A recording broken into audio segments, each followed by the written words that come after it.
तुमच्या computer skills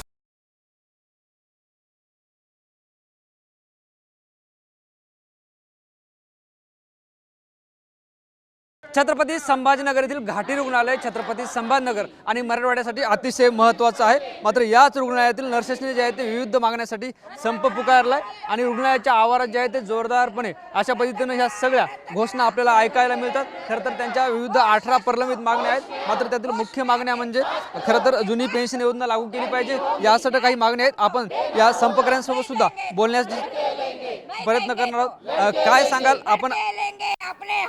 संप सुरू केलाय, मागण्या काय आहेत? आपण संप सुरू केलाय, मागण्या काय आहेत? इंदुमती थोरात, राज्याध्यक्ष, महाराष्ट्र गव्हर्नमेंट नर्सेस फेडरेशन। आमच्या मागण्या एक जुनी पेन्शन योजना आहे, त्याच्यात त्यांनी राष्ट्रीय योजना आम्हाला लागू केली, परंतु त्याचा जे काही GR वगैरे आहे तो अजून काढलेला नाही। त्यामुळे कर्मचाऱ्यांमध्ये संभ्रम आहे। रिक्त पदं, आरोग्यातच इतकी रिक्त पदं आहेत आणि रुग्णांना सेवा द्यायच्यात, रुग्णांची संख्या वाढलेली, तर ती रिक्त पदं त्वरित भरावीत। नंतर शिक्षकांच्या मागण्या आहेत, म्हणजे राज्य सरकारी कर्मचाऱ्यांच्या मागण्या आहेत। इतर मागण्या घेऊन आमच्या राज्य सरकारी कर्मचारी सगळ्यांच्या मागण्या 21 मागण्या घेऊन आज हा संप करत आहोत। संप करण्याची आमची इच्छा नाही, परंतु 15 महिने राज्य सरकारी कर्मचाऱ्यांनी चर्चेसाठी वेळ मागितला, परंतु शासनाने वेळ दिलेला नाही। म्हणून हा संप आम्ही करत नसून शासनाने हा संप आमच्यावर लादलेला आहे। खरं तर रुग्णांसाठी तुम्ही देवदूत आहात। अशा काळात जे आहे ते तुम्ही संप पुकारताय, रुग्णसेवेवर मोठा ताण येऊ शकतो, परिणाम होऊ शकतो। रुग्णसेवा करणं हे आमचं कर्तव्य आहे, परंतु रुग्णांची काळजी जशी आम्हाला आहे तशी शासनाला पण पाहिजे। शासनाने हा संप होऊच द्यायला नाही पाहिजे। काय आता भूमिका असणार आहे? आपण जे आहे ते साधारणपणे किती नर्सेसचा स्टॉप आज संपावर आहे?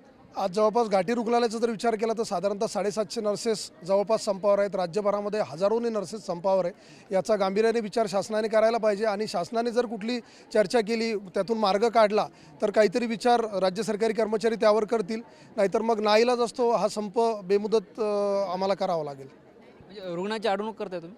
रुग्णाची अडवणूक आम्ही करत नाही। खरं तर परिचारिका ह्या फार संवेदन भावनेतून रुग्णांची सेवा करत असतात, जिव्हाळ्याने रुग्णांची सेवा करत असतात आणि आम्हाला या गोष्टीची खंत आहे की सरकारने योग्य वेळी योग्य चर्चा आमच्याशी केली नाही, आम्हाला बोलवलं नाही आणि त्या भावनेतून त्यांनी आम्हाला रस्त्यावर उतरायला भाग पाडलं। त्याच्यामुळे रुग्णसेवा विस्कळीत करण्याचा आमचा कुठलाही उद्देश नाही आणि आजही आम्ही संवेदनशील आहोत, म्हणून आपल्याला सांगतो काही मास कॅज्युअल्टी जर आली तर आम्ही ताकदीनिशी त्यांना सेवा देण्यासाठी तात्काळ हजर होऊ। आता भूमिका काय असणार आहे?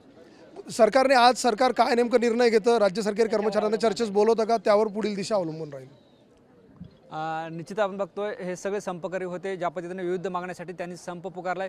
आमची संप करण्याची इच्छा नाही, मात्र सरकारने आमच्यावर ही वेळ आली। मात्र असं असलं तरी जर इमर्जन्सी रुग्ण आले तर आम्ही त्यांना सेवा देऊ, असं सुद्धा त्यांनी सांगितलंय। Camera person Amit Adesar, Dnyaneshwar Londhe, TV9 Marathi, Chhatrapati Sambhajinagar.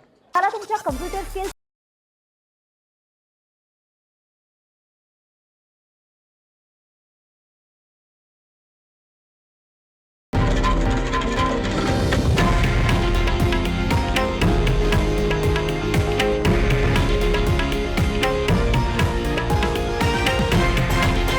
हे आहे देशातील नंबर 1 न्यूज नेटवर्क आणि आपण पाहत आहात TV9 मराठी, एकमेव।